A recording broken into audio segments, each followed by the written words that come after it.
Welcome to ആർക്കേസ് stories.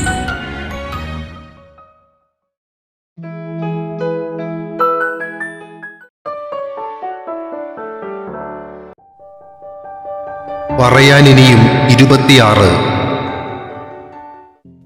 പിറ്റേ ദിവസം കാലത്ത് 8 മണിയായപ്പോൾ തന്നെ സുദേവ് മാധവിയമ്മയെയും കൂട്ടി ഹോസ്പിറ്റലിലേക്ക് എത്തിച്ചേർന്നു. രമച്ചിറ്റ മുറിയിൽ അവരെയും പ്രതീക്ഷിച്ചിരിക്കുകയായിരുന്നു. സുദേവിനൊപ്പം മുറിക്കകത്തേക്ക് വന്ന മാധവിയമ്മയെ കണ്ടതും ചിറ്റയ്ക്ക് തൃപ്തിയായി. ഏകദേശം 70 വയസ്സിന് മുകളിൽ പ്രായം തോന്നിക്കും. തല മുഴുവൻ നരച്ചിട്ടുണ്ട്.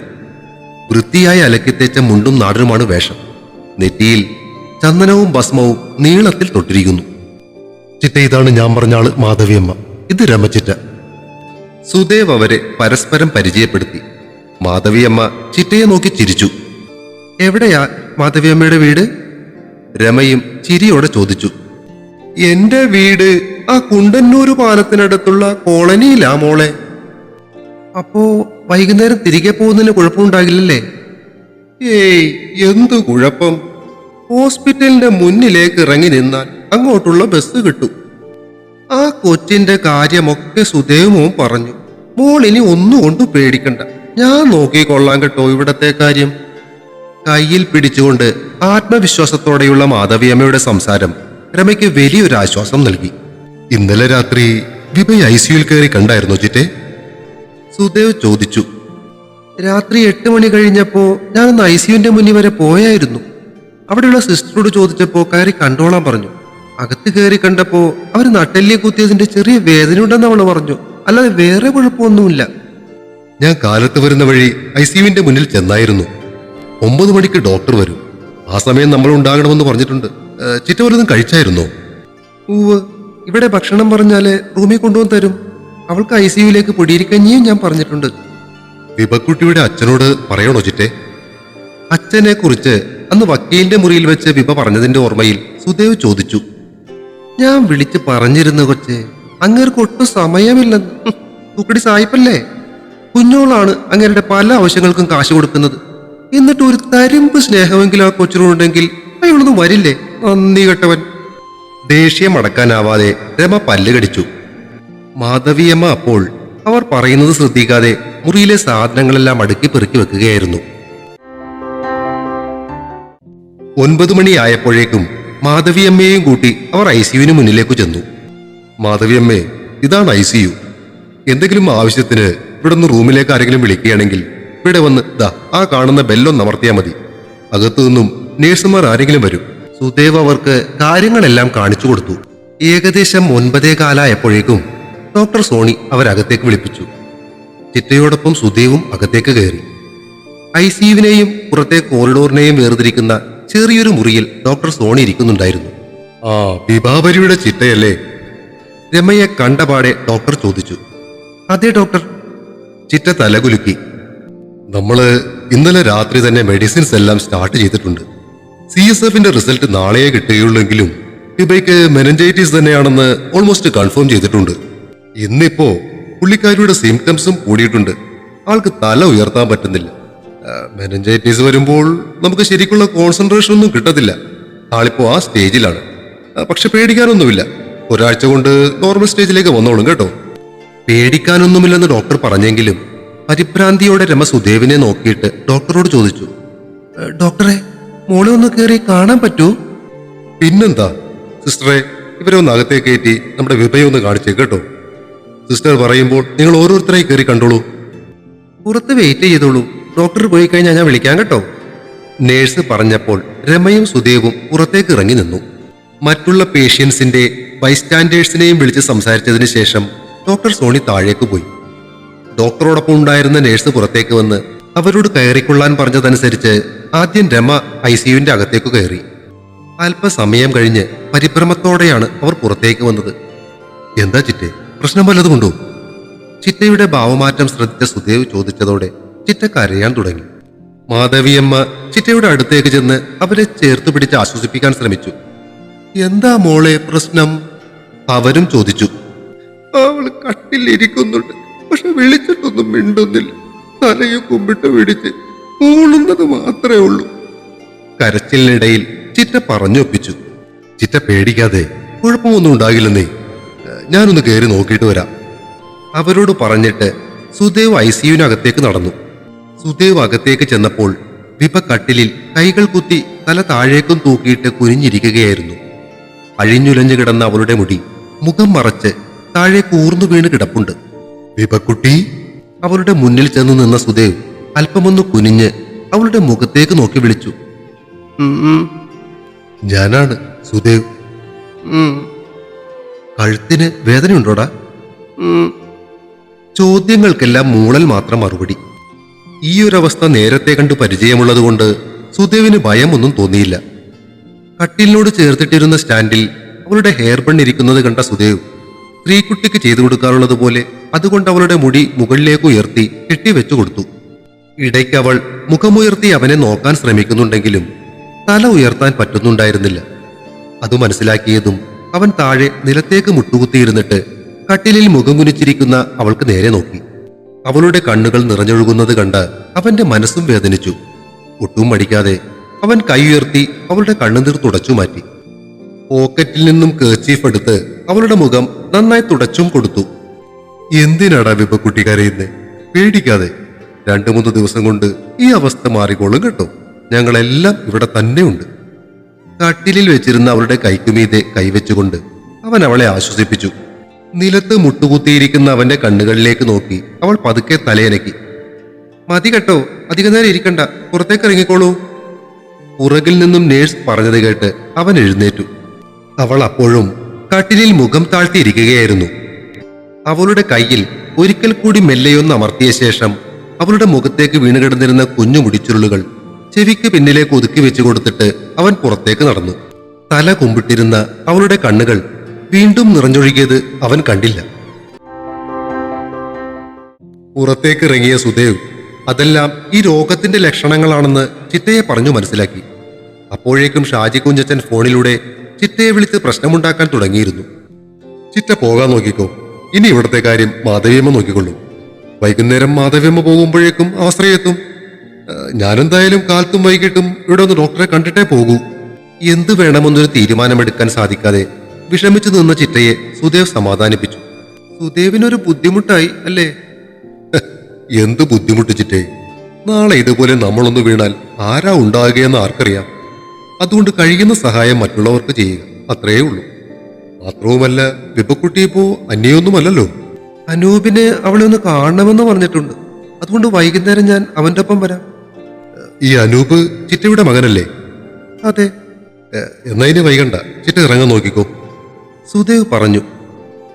എങ്കി ഞാൻ ഇറങ്ങട്ടെ, എന്തെങ്കിലും ഉണ്ടെങ്കിൽ വിളിക്കണേ. മാധവിയമ്മയുടെ കയ്യിൽ പിടിച്ച് രമ യാത്ര പറഞ്ഞു. മോള് ധൈര്യമായിട്ട് പോയിക്കോ, ഞാനില്ലേ ഇവിടെ.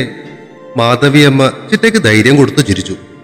സുദേവിനെ ഒരിക്കൽ കൂടി ഒന്ന് തിരിഞ്ഞു നോക്കിയിട്ട് ചിറ്റ ലിഫ്റ്റിന് നേർക്ക് നടന്നു.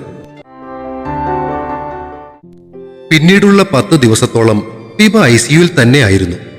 കാലത്ത് വരുന്ന മാധവിയമ്മ വൈകുന്നേരം തിരികെ പോകാറാകുമ്പോഴേക്കും ആശ്രയ ക്ലിനിക്കിൽ നിന്നും വന്നിട്ടുണ്ടാകും.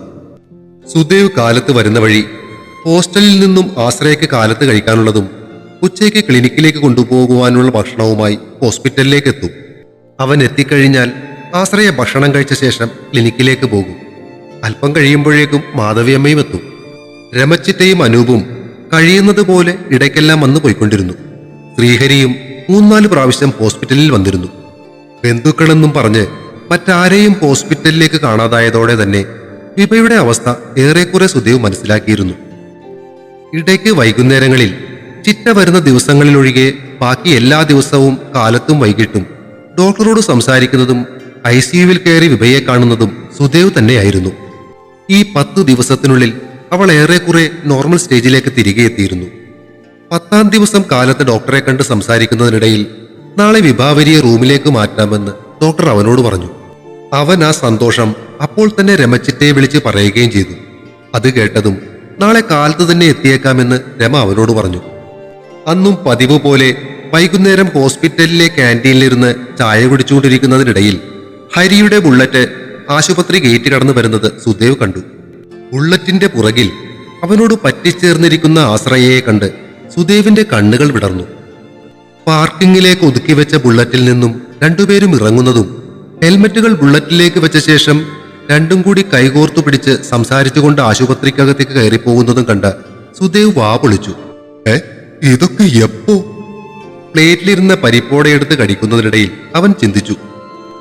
സുദേവ് റൂമിലേക്ക് ചെല്ലുമ്പോൾ പോകാനൊരുങ്ങുന്ന മാധവിയമ്മയോട് വർത്താനം പറഞ്ഞുകൊണ്ട് ആശ്രയ കട്ടിലിരിപ്പുണ്ട്. ആലുവ മണപ്പുറത്ത് വെച്ചുപോലും ആശ്രയെ കണ്ട് പരിചയമില്ലാത്തതുപോലെ ഹരി ബൈസ്റ്റാൻഡർക്കുള്ള കട്ടിലിൽ മൊബൈലിലേക്ക് നോക്കി ചാരിക്കിടപ്പുണ്ട്. മാധവിയമ്മ യാത്ര പറഞ്ഞ് പുറത്തേക്ക് ഇറങ്ങിയതും സുദേവ് ചോദിച്ചു, ആശ്രയ ഇപ്പൊ വന്നതേയുള്ളൂ അല്ലേ? അതെ സുദേവേട്ട. ബസ്സിനാണോ വന്നത്? അതെ. നീയോടാ? മൊബൈലിലേക്ക് നോക്കിക്കൊണ്ട് കിടക്കുന്നവനോടായിരുന്നു സുദേവിന്റെ അടുത്ത ചോദ്യം. ചോദ്യം മനസ്സിലാവാത്തതുപോലെ ഹരി തല ഉയർത്തി. നീ എപ്പോഴാ വന്നതെന്ന്? ഞാനും കുറച്ചു മുന്നേ ഇങ്ങ് എത്തിയതേയുള്ളൂ. ഓ. ചേട്ടന്റെ ആ ഓ കേട്ടതും ഹരിക്കുള്ളി ഇൻസ്പെക്ടർ ചേട്ടന് നേരെ സംശയത്തോടൊന്ന് നോക്കി. ഞാൻ ആ ക്യാൻറ്റീനിലിരിക്കുമ്പോഴേ കാണാൻ ഏകദേശം നിങ്ങളെപ്പോലെ തന്നെ ഇരിക്കുന്ന രണ്ടുപേര് ബുള്ളറ്റിൽ വന്നിറങ്ങി കൈകോർത്തു പിടിച്ച് അകത്തേക്ക് പോകുന്നത് കണ്ടായിരുന്നു. അതെങ്ങാനും ഇനി നിങ്ങളാണോ എന്നൊരു സംശയം കൊണ്ട് ചോദിച്ചതാ. പറഞ്ഞതിന് ശേഷം സുദേവ് ആദ്യം ഹരിക്ക് നേരെ നോക്കി. അവൻ മുഖം നിറഞ്ഞൊരു ഇളിയും ഇളിച്ച് ഇരിക്കുന്നുണ്ട്. ആശ്രയ രണ്ടുപേർക്കും മുഖം കൊടുക്കാതെ തലയും താഴ്ത്തി ഇരുന്നു കളഞ്ഞു. ആശ്രയമേ. സുദേവിന്റെ വിളി കേട്ടവൾ വിളറിയ മുഖമുയർത്തി. ചേട്ടാ അത്. അവൾ മുക്കിയും മൂളിയും മറുപടി പറയാൻ തുടങ്ങിയതും സുദേവ് കൈ ഉയർത്തി അവളെ തടഞ്ഞു. ഇതൊക്കെ എപ്പോ തുടങ്ങിയടാ? സുദേവ് വീണ്ടും ഹരിക്ക് നേരെ തിരിഞ്ഞു. എല്ലാം പെട്ടെന്നായിരുന്നു ചേട്ടാ. അവൻ ഒരിക്കൽ കൂടി ഇളിച്ചു കാട്ടി. ആയിക്കോട്ടെ, നിന്റെ അമ്മയെ നിനക്കറിയാലോ അല്ലേ? അതിനല്ലേ ചേട്ടനുള്ളത്. കട്ടിലിൽ നിന്നും എഴുന്നേറ്റ ഹരി സുദേവിന്റെ താടിയിൽ പിടിച്ചൊന്ന് കൊഞ്ചിച്ചുകൊണ്ട് പറയുന്നത് കേട്ട് ആശ്രയെ ചിരി കടിച്ചമർത്തി. ചിരിക്കാതെ ഇങ്ങോട്ട് നീങ്ങി കടി.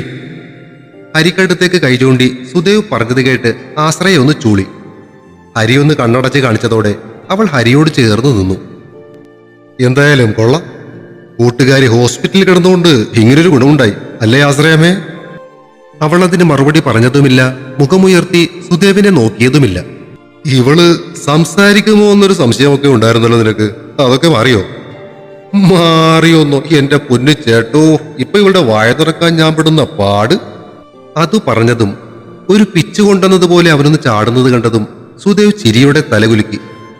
എന്തായാലും രണ്ടും ചേരും, കുഴപ്പമൊന്നുമില്ല. ഈ തിരക്കൊക്കെ ഒന്ന് കഴിയട്ടെ, എന്നിട്ട് നമുക്ക് ആലോചിക്കാം. ആട്ടെ, ആശ്രയുടെ വീട്ടിലാരൊക്കെയാ ഉള്ളത്? അച്ഛനും അമ്മയും പിന്നെ ഒരു ചേട്ടനും. അച്ഛന്റെ പേര് ശ്രീധരൻ, അമ്മ ദേവി, ചേട്ടൻ ശ്രാവണൻ. ശടപടയെന്ന് ഹരിയിൽ നിന്നും മറുപടി വന്നു. ശരി ശരി. സുദേവ് അവനെ നോക്കി തലകുലുക്കി. എന്നാ പിന്നെ ഒരു സന്തോഷ വാർത്ത കൂടി കേട്ടോ, നമ്മുടെ വിഭയെ നാളെ റൂമിലേക്ക് കൊണ്ടുവരും. അത് കേട്ടതോടെ ആശ്രയ മുഖമുയർത്തി. ശരിയാണോ ഏട്ടാ? ചോദിക്കുമ്പോൾ അവളുടെ കണ്ണും മനസ്സും നിറഞ്ഞിരുന്നു. അതെ, ഇന്ന് കാലത്ത് ഡോക്ടർ പറഞ്ഞതാ. ഇനിയിപ്പോ റൂമിൽ കിടന്നാൽ മതി എന്നാ പറഞ്ഞത്. ഒരാഴ്ചത്തെ കൂടി മെഡിസിൻസ് ഉണ്ട്, അത് കഴിഞ്ഞ് നോക്കിയിട്ട് ഡിസ്ചാർജ് ചെയ്യുന്ന കാര്യം ആലോചിക്കാത്തറേ. ഞാൻ അപ്പോഴേ പറഞ്ഞില്ലേ വിഭയ്ക്ക് കുഴപ്പമൊന്നും ഉണ്ടാകില്ലെന്ന്. തിരിഞ്ഞ് തന്നെ നോക്കിയ ആശ്രയയോട് ഹരിയും പറഞ്ഞു. അവരെ റൂമിൽ വിട്ടിട്ട് സുദേവ് ICUവിന് നേർക്ക് നടന്നു. എല്ലാ ദിവസവും കാലത്തും വൈകുന്നേരവും ICUവിൽ ചെല്ലുന്ന അവനെ കാണുമ്പോൾ വിഭയുടെ കണ്ണുകളിൽ വിരുന്നെത്തുന്ന നക്ഷത്രങ്ങൾ ആ സമയം സുദേവിന്റെ മനസ്സിലും മെല്ലെ തെളിയാൻ തുടങ്ങിയിരുന്നു. പിറ്റേ ദിവസം കാലത്ത് ICUവിൽ മുകളിലെ IV ബോട്ടിൽ നിന്നും അടർന്നു വീഴുന്ന മരുന്ന് തുള്ളികളെയും നോക്കി കിടക്കുകയായിരുന്നു വിഭ. ഓരോ തുള്ളികളായി ആ മരുന്ന് ഇടത് കൈപ്പത്തിയിൽ കുത്തിയിരുന്ന കാനുലയിൽ കൂടി അവളുടെ ഞരമ്പിലേക്ക് കയറിക്കൊണ്ടിരുന്നു. ടിം ടിം ടിം ടിം. IV ബോട്ടിലിൽ നിന്നും ഡ്രിപ്പ് ചേമ്പറിലേക്ക് വീഴുന്ന തുള്ളികൾക്ക് നാക്ക് വളച്ച് ബാക്ക്ഗ്രൗണ്ട് മ്യൂസിക് ഇട്ടുകൊടുക്കുന്നതിനിടയിലാണ് ബെഡിനടുത്തേക്ക് നടന്നു വരുന്ന രമച്ചിറ്റയെ അവൾ കണ്ടത്. പ്രതീക്ഷയോടെ കാത്തിരുന്ന ആളെ കാണാഞ്ഞതിന്റെ വിഷമം മുഖത്തൊളിപ്പിച്ചുകൊണ്ടവൾ വലത്തെ കൈകുത്തി കട്ടിലിൽ എഴുന്നേറ്റിരിക്കാൻ ശ്രമിച്ചു. എഴുന്നേറ്റിരിക്കണ്ട കുഞ്ഞോളെ, കിടന്നോ? വേഗത്തിൽ അടുത്തേക്ക് ചെന്ന് അവളെ താങ്ങി പിടിക്കുന്നതിനിടയിൽ ചിറ്റ പറഞ്ഞെങ്കിലും അവളത് ശ്രദ്ധിക്കാതെ തലയണിലേക്ക് ചാരിയിരുന്നു. ഇന്ന് റൂമിലേക്ക് മാറ്റും അല്ലേടാ? അവളുടെ മുടിയിഴകൾ മാടി ഒതുക്കിക്കൊണ്ട് ചിറ്റ ചോദിച്ചു. ഡോക്ടർ അങ്ങനെയാ പറഞ്ഞേ. ചിറ്റ എപ്പോഴെത്തി? ഞാൻ ഇന്ന് കാലത്തെ ഇങ്ങ് പോന്നടാ. കുഞ്ഞച്ചൻ അവിടെ കിടന്ന് പെയ്ത് പെറുക്കുന്നുണ്ട്. ഞാൻ അതൊന്നും കേൾക്കാൻ നിന്നില്ല. മാഷു പുറത്തുണ്ടോ എന്ന ചോദ്യം അവളുടെ നാവിൻ തുമ്പിലിരുന്ന് ഒളിച്ചു കളിച്ചു. മനസ്സിലെ കൊച്ചു കള്ളത്തരം പുറത്തേക്ക് വിടാതെ ആ ചോദ്യത്തെ തടഞ്ഞു വെച്ചു. ഇപ്പോ എങ്ങനെയുണ്ട് നിനക്ക്? എന്തെങ്കിലും ബുദ്ധിമുട്ടൊക്കെ തോന്നുന്നുണ്ടോ? കഴുത്തിന് ഇപ്പോഴും ചെറിയ രീതിയിലൊക്കെ സ്റ്റിഫ്നെസ് ഉണ്ട്. പിന്നെ അതുകൂടാതെ ആ നട്ടിലിൽ ഇഞ്ചക്ഷൻ എടുത്ത ഭാഗത്ത് ഇടയ്ക്കൊക്കെ വേദനയും വരാറുണ്ടെന്നേ. ലൈറ്റ് കാണുമ്പോഴോ? ഏയ്, അതൊക്കെ മാറി. അവർ സംസാരിച്ചു നിൽക്കുന്നതിനിടയിൽ അടുത്തേക്ക് വന്ന നേഴ്സിനെ ചിറ്റ പിടിച്ചു നിർത്തി. മോളെ, എപ്പോഴാണ് ഇവളെ റൂമിലേക്ക് കൊണ്ടുവന്നേ? ആ IV ബോട്ടിൽ തീരുമ്പോ റൂമിലേക്ക് മാറ്റും ചേച്ചി. സ്റ്റാൻഡിൽ കിടക്കുന്ന IV ബോട്ടിലേക്ക് നോക്കിയിട്ട് നേഴ്സ് പറഞ്ഞത് കേട്ട് ചിറ്റയും ആ ബോട്ടിലേക്ക് നോക്കി. ആ ബോട്ടിലിന്റെ ഏകദേശം 1/4 ഭാഗത്തോളം മരുന്ന് പിന്നെയും ബാക്കിയുണ്ടായിരുന്നു.